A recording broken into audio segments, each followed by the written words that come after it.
Hello friends, welcome to my channel. इस video में मैं बात करने वाला हूँ सीबीएसई की तरफ से आया हुआ अपार आईडी से रिलेटेड सर्कुलर के बारे में।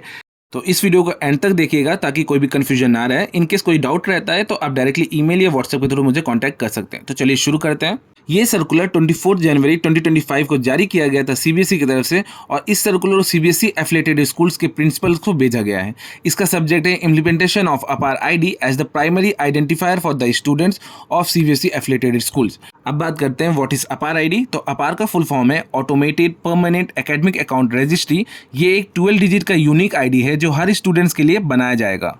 इसका पर्पस क्या है? इसका मेन उद्देश्य है डिजिटल इंडिया और नेशनल एजुकेशन पॉलिसी जो कि एनईपी 2020 के साथ में जुड़कर स्टूडेंट्स के लिए एक लाइफ लॉन्ग डिजिटल आइडेंटिटी बनाना है।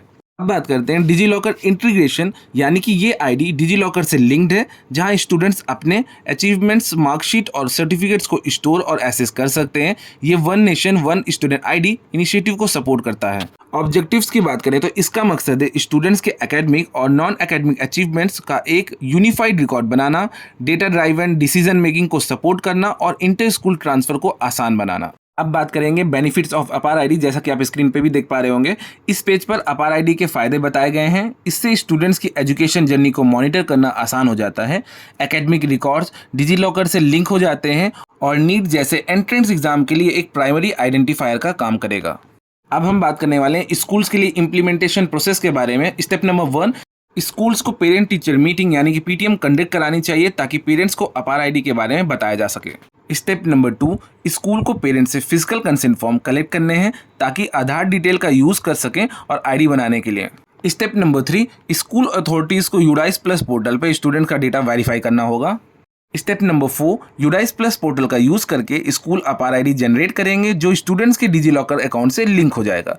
पेरेंट्स को कंफर्मेशन एसएमएस भेजा जाएगा। स्टेप नंबर 5, स्कूल अपार आईडीज को स्टूडेंट्स और पेरेंट्स को देंगे और उन्हें स्कूल के आईडी कार्ड और आईटी सिस्टम्स में इंटीग्रेट करेंगे। अब बात करेंगे कार्यवाही और मॉनिटरिंग, यानी कि अगर कोई डिस्पेंसरीज होती हैं तो स्कूल्स को पेरेंट्स को कॉमन सर्विस सेंटर यानी कि सीएससी सेंटर पर जाकर करेक्शन करवाने के लिए गाइडेंस करना पड़ेगा।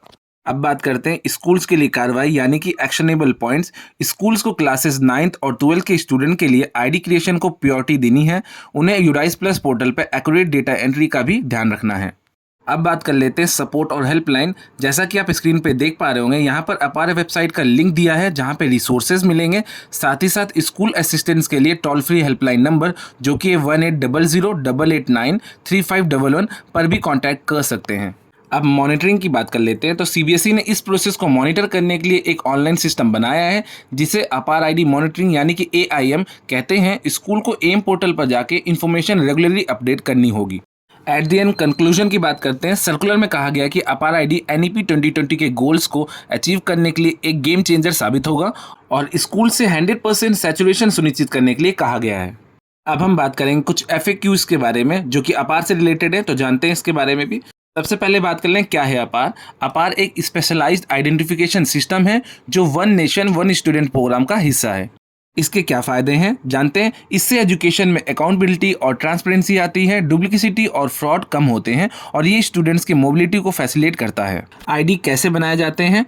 तो स्टूडेंट्स को स्कूल जाकर डेमोग्राफिक डिटेल्स वेरीफाई करवानी होती है, पेरेंट्स की कंसेंट लेनी होती है और ऑथेंटिकेशन के बाद में आईडी बन के डिजी लॉकर में ऐड हो जाएगा। अब बात करेंगे क्या इन्फॉर्मेशन चाहिए आईडी बनाने के लिए। आईडी बनाने के लिए पैन नंबर जो कि यूडाइस से आपको मिल जाएगा, स्टूडेंट का नाम, date of birth, gender, mobile number और पेरेंट्स के नेम और आधार कार्ड नंबर जरूरी है। अब बात करेंगे अगर आईडी ना बन पाई तो। अगर आईडी जनरेशन फेल हो जाता है तो इसका कारण आधार और एकेडमिक रिकॉर्ड्स में डेटा मिसमैच हो सकता है। यूजर को डेटा करेक्ट करके दोबारा से रिक्वेस्ट सबमिट करनी होती है। अब बात करेंगे डेटा की एक्यूरेसी, यानी कि स्टूडेंट्स, पेरेंट्स और स्कूल एडमिनिस्ट्रेशन और क्लास टीचर्स सभी डेटा की एक्यूरेसी के लिए जिम्मेदार हैं। एट द लास्ट, अगर आपको ज़्यादा इन्फॉर्मेशन चाहिए अपार आईडी से रिलेटेड या ABCD आईडी से रिलेटेड तो वेबसाइट मेंशन है जैसा कि आप स्क्रीन पे देख पा रहे हैं। आप उस वेबसाइट पे जाके चेकआउट कर सकते हैं।